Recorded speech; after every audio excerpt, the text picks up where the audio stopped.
to the book of Daniel, chapter 11. We been studying through the book of Daniel, and we're coming down to the close of the book. And last time we looked at chapter 10 and just about finished it, but there was not a lot left to add to what we needed to do in chapter 10, so we're going to go on to chapter 11.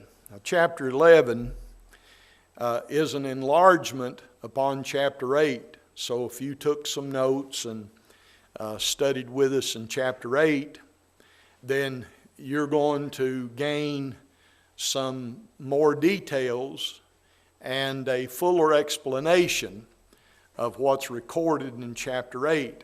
Now here's what's going to be seen. The overthrow of the Persian Empire by Greece.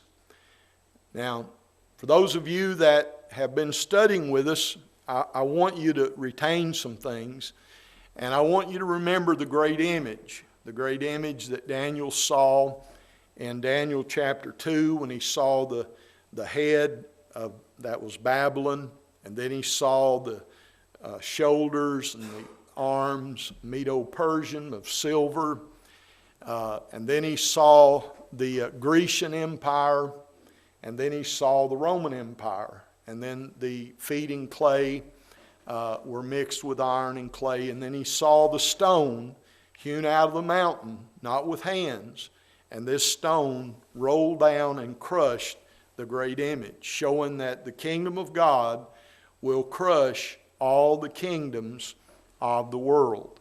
So here in the 11th chapter, we're going to see the enlargement of the Persians defeated by the Grecians. The Grecian Empire is noted for a man named Alexander the Great. Most of you have heard of Alexander the Great, right? We've talked about him some in history. We've studied him. I remember when I was in the 5th grade, I was enamored with Alexander the Great and his father Philip, and how he loved horses and that kind of thing. But we're going to see some things about him and how his kingdom, Alexander the Great, according to history, was said to have built a kingdom like none other. It surpassed all of the other kingdoms of the world for one man. Now, of course, the head of gold being Babylon and Nebuchadnezzar, that was a great kingdom. But as far as one man with his charisma, his intellect, his physical prowess and his beauty as a man, he was supposedly just had everything. He was 6'5", and he had a very athletic build. He was smart. He could do just about anything on a horse. He was trained up. His dad was a general, and he was trained to be a military man. And he learned to speak a number of languages from his childhood. So he had great power and influence over the known world. But after he died, he had no heir.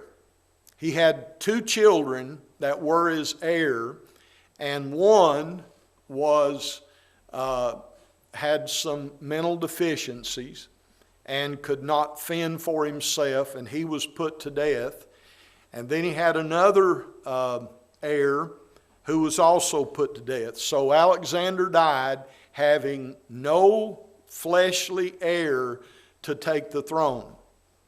His kingdom was divided among 4 generals. We'll talk a little bit about those generals and study some of that.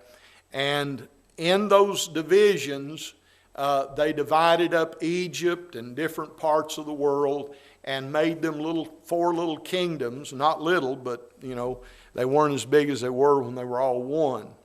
And then there were conflicts between the kings of the south and the north. Brings up the Ptolemies of Egypt.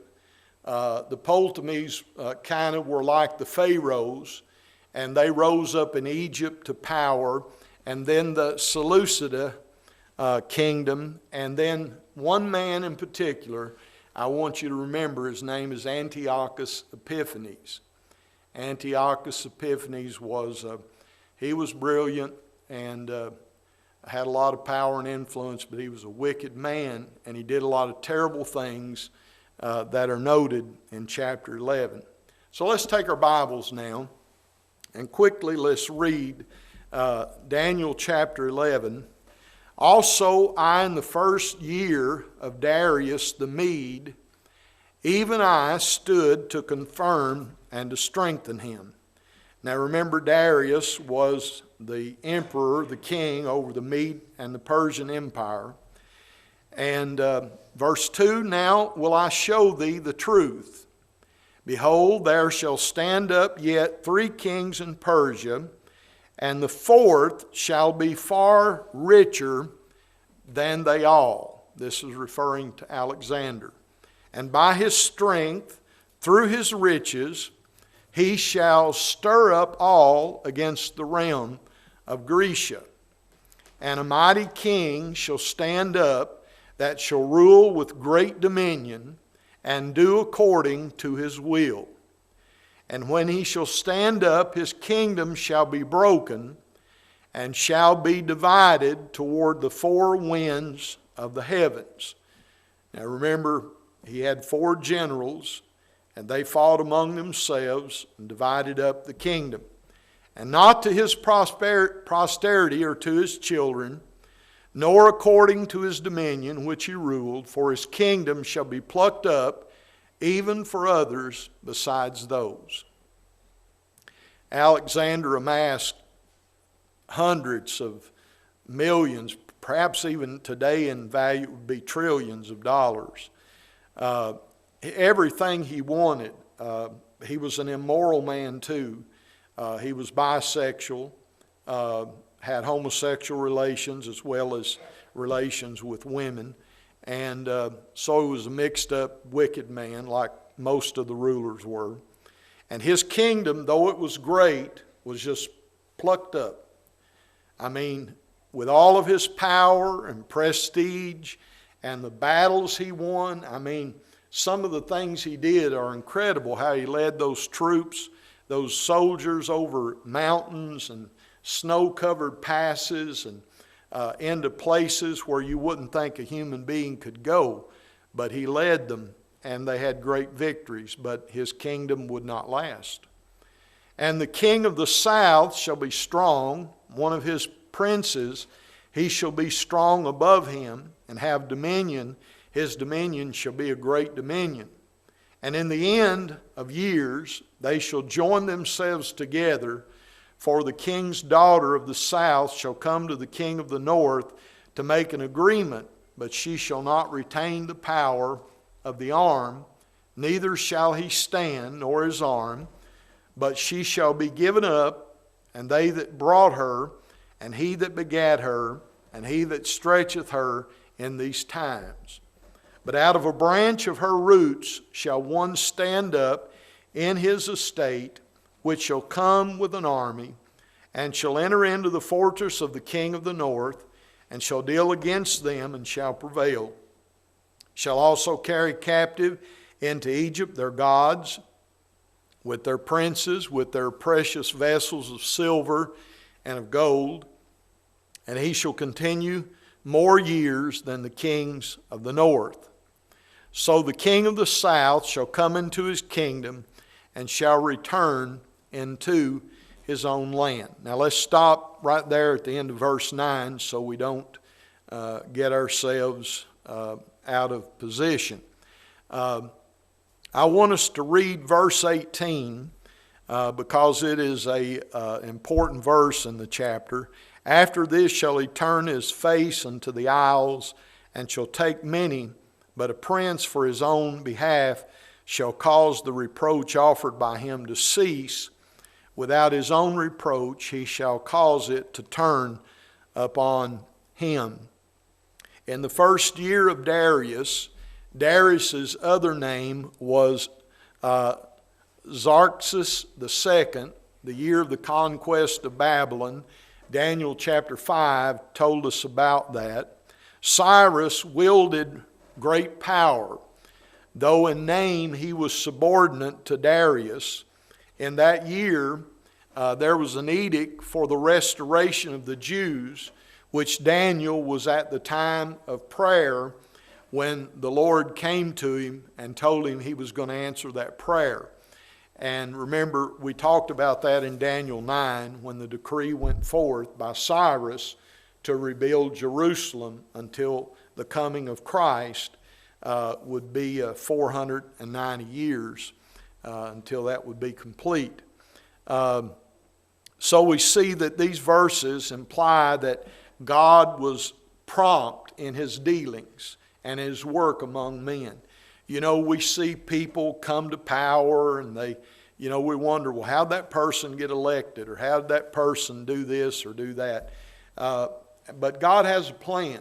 And God raises people up and God takes people down. And somebody may be appointed for a reason that we don't understand. And they come to power. They accomplish something.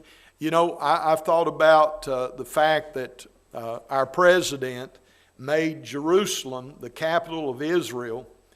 And of all the things that he accomplished, that may be the one thing that he's remembered more for than anything else, because that was a tremendous thing for him to do that. Because the nation of Israel, Clinton said he would, and Bush said he would, Obama said he would, but they never would. They all backed down.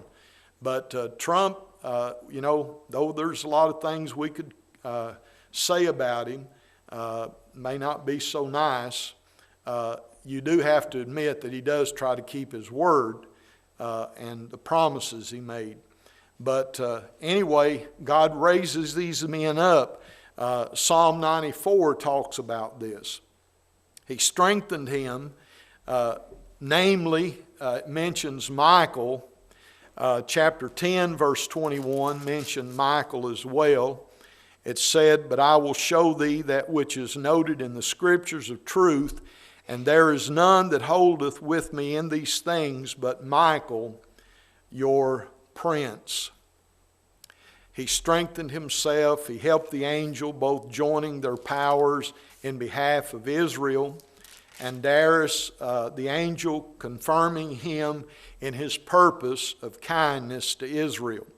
Now, the three kings that are mentioned in Persia that we read about here in chapter 11, the three kings are Cambyses, Pseudo-Samerdus, and Darius, Histospes. Excuse my pronunciation there. Some of these names are wild.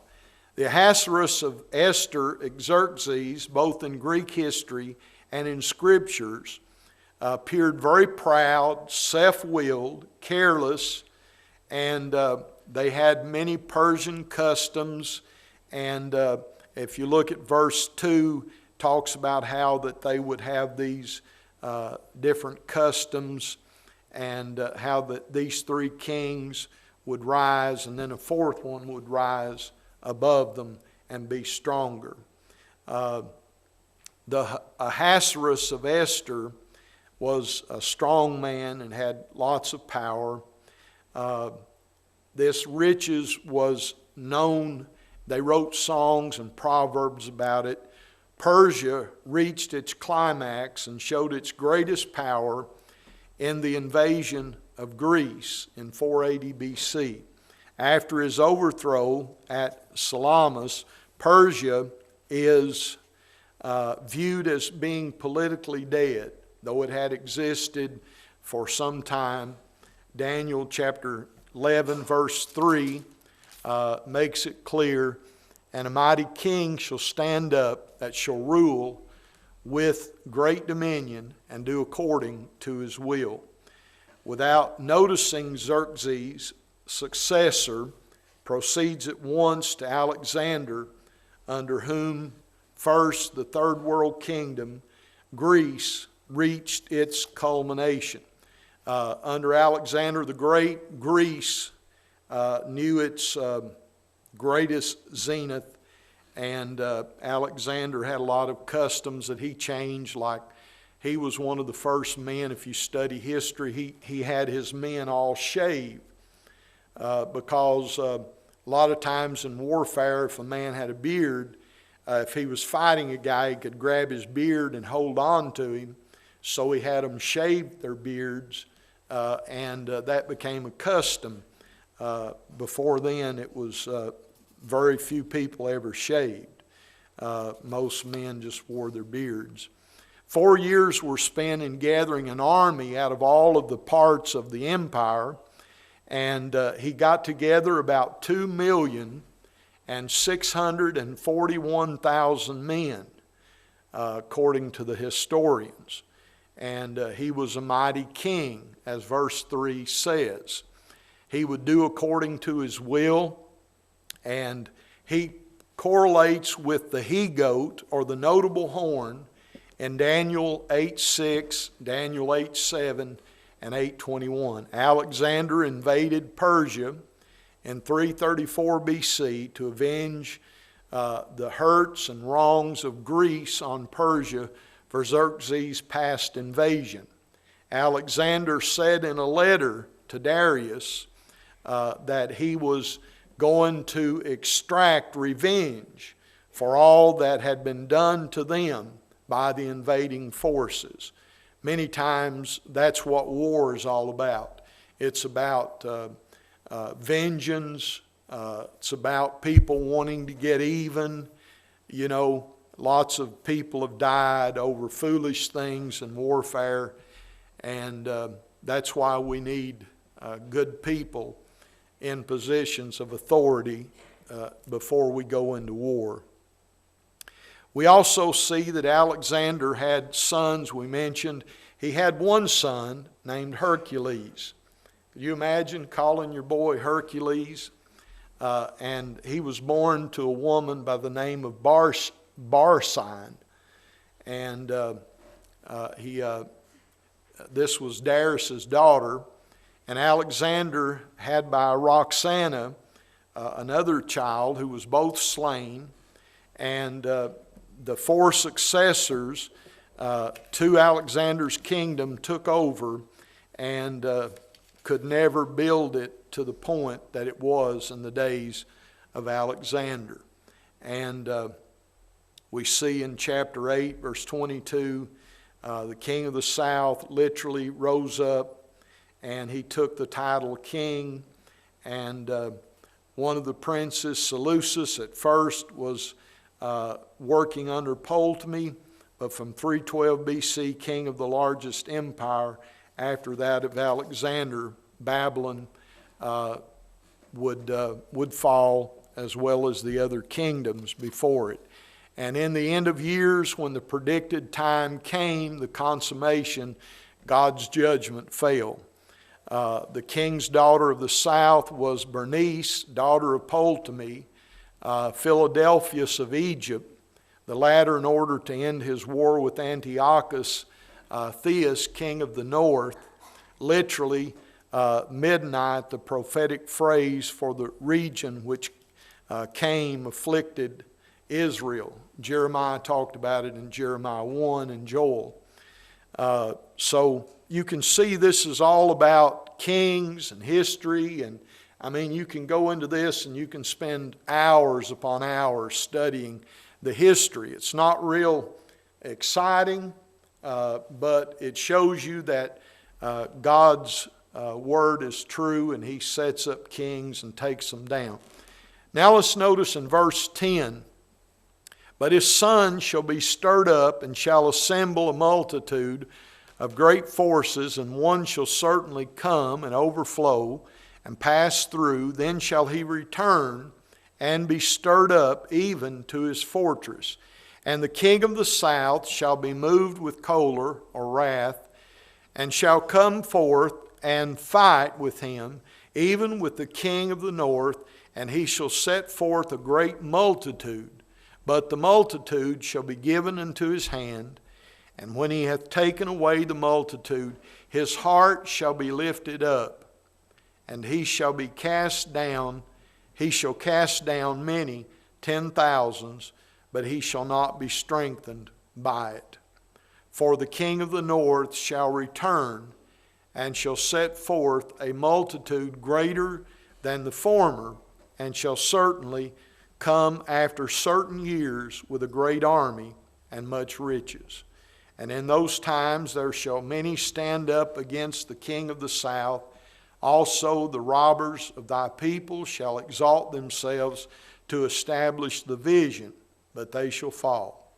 So the king of the north shall come, cast up a mount, and take the most fenced cities, and the arms of the south shall not withstand, neither his chosen people, neither shall there be any strength to withstand. But he that cometh against him shall do according to his own will, and none shall stand before him. And he shall stand in the glorious land, which by his hand shall be consumed.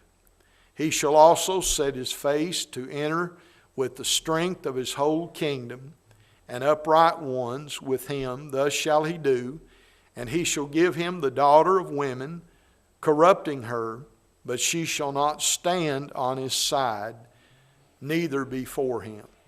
After this shall he turn his face unto the isles, and shall take many, but a prince for his own behalf shall cause the reproach offered by him to cease. Without his own reproach he shall cause it to turn upon him. Then he shall turn his face toward the fort of his own land, but he shall stumble and fall and not be found. Then shall stand up in the estate a raiser of taxes in the glory of the kingdom, but within few days he shall be destroyed, neither in anger nor in battle. This king actually did not stay in power for even a year. He came to the throne, and he started raising taxes and just putting a heavy burden on the people, and they had him executed and thrown out of office for what he had done. You know, what if that happened in America today, when all these people want to pass all these taxes and taxes and taxes, and you know, they're making their hundreds of thousands of dollars and living like kings and lifetime retirement and everything, you know. Serve 4 years and you're set for life. And I don't know. Maybe I need to be quiet. So we see that in his estate he shall stand up a vile person, to whom they shall not give the honor of the kingdom, but he shall come in peaceably and obtain the kingdom by flatteries, and with the arms of a flood shall they be overthrown from before him, and shall be broken, yea, also the prince of the covenant. And after the league made with him, he shall work deceitfully, for he shall come up and shall become strong with a small people.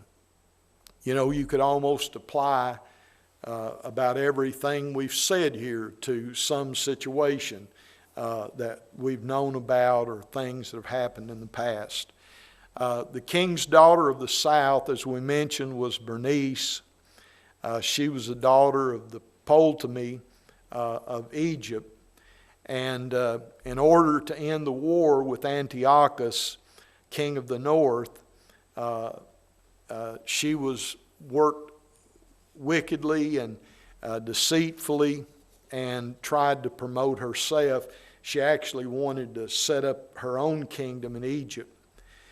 She shall not retain the power of the arm. She shall not be able to effect the purpose of the alliance, that she should be the mainstay of peace.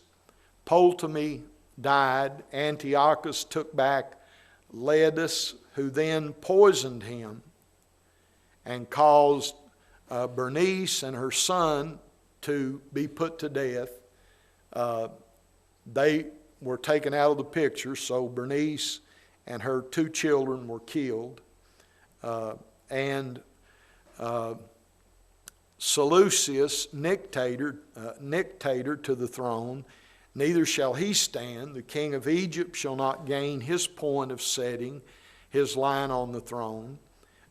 His arm will be shortened, and so would Bernice's offspring, that they brought her attendants from Egypt, the child whom she brought forth, he retained as Ptolemy died a natural death, given up and not in his case as in Bernice's, to be understood by giving up to death, but in general sense of his plan proving that it was aborted.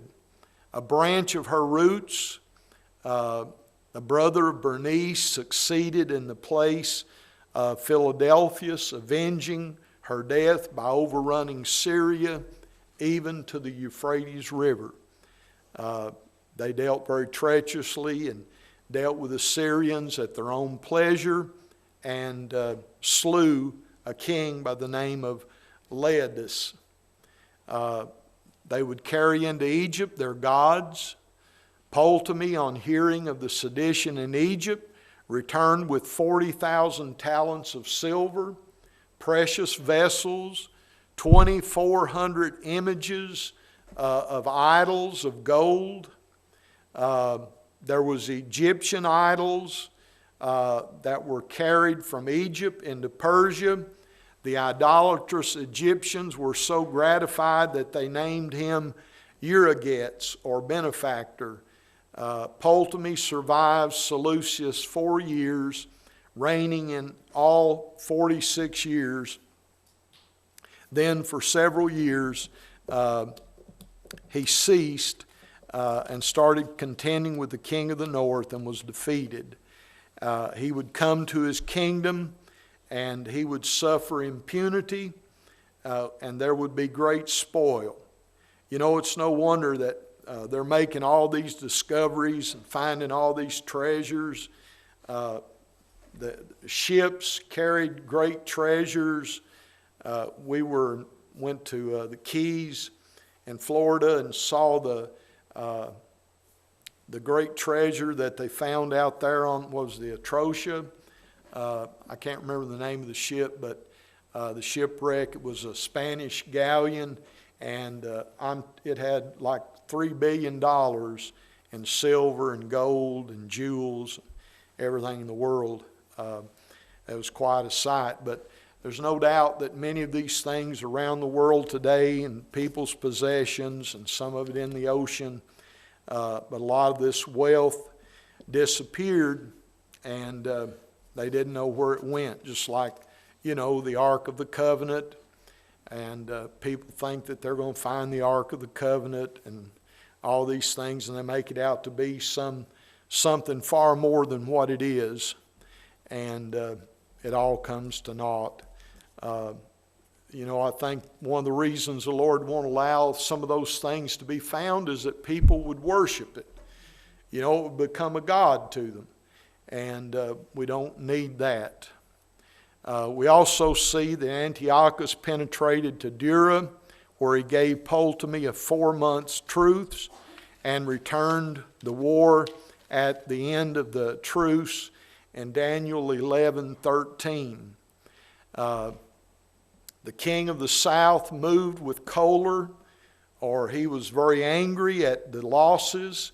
Syria had been wrestled from him, and his own kingdom had been destroyed. He had been usually a peaceful man, but with these disasters coming, he kind of lost his head, and many accused him of murdering his father, his mother, and his brother. And in irony, they called him Pilpater, or father lover. He shall set forth a great multitude. Antiochus, king of Syria, whose force was 70,000 infantry and 5,000 cavalry, but the multitude was given into his hand, Ptolemy's hands. 10,000 of Antiochus' army were killed, 4,000 became slaves. When he had taken away, that is, subdued the multitude of Antiochus' heart, was lifted up. Instead of following his victory in humility, he made himself master of the whole of Syria. And he made peace with Antiochus and gave himself to licentiousness. Poldibus and Justin write about it in history. He profaned the temple of God by entering the holy place and not strengthening it. He lost his power and his victory through his life of luxurious indulgence. It was said that he never kept any pleasure from his heart. Anything he wanted, he did. And I tell you, when you do that, when you let your flesh take over your life and you think that all that life is to fulfill your lust, you're going to be in a lot of trouble. Your life is going to be one problem after the next. You have to have discipline. You have to remember that God allows us certain things that we can do if we honor Him. But if we don't, you'll become controlled by the things of this world and the devil. You know, I can tell you hundreds of young people that at one time were fine young people, and they got out in the world, started to college, started drinking, started partying, using drugs, and it was just like one thing after the next, and they destroyed their lives because of the lust of the flesh. And you know, really, young people, the world will tell you that there's so much joy out there if you obey the devil. But there's not. It's all paste pearls. The devil doesn't have anything good to offer you. He will try to make it look good. You know, they have these beer commercials and they'll say, you know, it gets no better than this. And they're out there drinking them, their beer. And I used to, when I was a boy, when I'd see those commercials, I'd look at my dad and I'd say, Dad, that looks just like you with your head over the commode throwing up. Doesn't get any better than that, but that's the way it is. You live that way, you don't have much to show for it. And it'll take your health, it'll take your joy, it'll take your peace. Your children won't respect you, people won't respect you. And this is what happened to Antiochus. His heart was lifted up. In verse 13, he returned, renewed the war, and after certain years, 14 years after his defeat, Antiochus had a successful campaign against Persia and India and made war with Ptolemy Epiphanes, son of Pilpater, a mere child. Many stand up against the king of the south, Philip, king of Macedonia, and they tried to defeat them. Rebels in Egypt combined with Antiochus against Ptolemy, robbers of the people. That is, these men, they robbed the Jews, they exalted themselves, they revolted and joined themselves to him, Antiochus, and they had no provisions, and the garrison left in Jerusalem eventually failed, according to Josephus in his Antiquities. To establish the vision, these turbulent situations shall help to fulfill the purpose of God as to the trials which await according to the vision. But they shall fall, though helping to fulfill the vision, they shall fall in their aim of making Judea independent. Antiochus the Great takes, in verse 15, defends cities. The Egyptian general met Antiochus at Panias, near the source of the Jordan. He was defeated and fled to Sidon, a fenced city where he was forced to surrender the chosen people.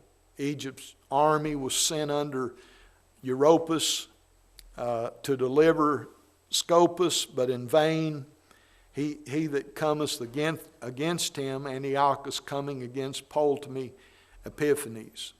He came to the glorious land that we saw. Daniel 11, we'll mention this, verse 41. He shall enter also into the glorious land, and many countries shall be overthrown, but these shall escape out of the hand, even Edom and Moab, and the chief of the children of Ammon. By his hand shall he consume, literally, that is, completely brought under his sway, says Josephus. It shows that the Jews would be utterly consumed. Antiochus favored them for taking his part against Ptolemy, but their land should be subjected to him. And then we see in closing, verse 17, he set his face steadfastly. Antiochus' purpose was, however, turned from open assault to vile attempts at war, where he did things that were not honorable. We also see that there was an epitaph applied by the Hebrews to their nation. It is here used not in praise. They're called robbers or men of violence. It is the general designation of Israel as having God for their God, and used to rebuke those who ought to have been God's upright ones. But they made confederation with godless heathen nations in acts of violence. Remember, in times past, Israel had gone down to Egypt for help. Sometimes even God's people had gone to Egypt for help. But Egypt was never a friend. Egypt is always a type of the world and a type of godlessness. And so this is what happened. And lastly, verse 18 of chapter 11, after this shall he return his face unto the isle, and shall take many. He took many of the isles in the Aegean Sea in his war with the Romans, and he crossed the Hellespont. Prince for his own behalf shall cause the reproach to cease. Lucius Astacus, the Roman general, routed Antiochus at Magnus in 190 BC, caused the reproach which he offered Rome by inflicting injuries on Rome's allies to cease. So we see that these kingdoms of the world would rise to power and prominence, and men would try every way they could to prosper themselves or to build up their kingdom, but their kingdom would fall. And as I mentioned earlier, that great image of gold and silver and bronze and iron and clay and then the stone that rolled out of the mountain, all of these things in chapter 11 are expansions of chapter 8 and go into more detail. I hope it wasn't too boring, but I know it's a lot of stuff to remember. A lot of stuff just kind of makes your head spin, but these are things that happened during that time. If there's someone here who's not saved, maybe the Lord's spoken to you even through His Word tonight or today, and you'd like to be saved, come to Christ. He died, was buried, and raised from the dead. And if you'll trust Him, He'll save you. Listen.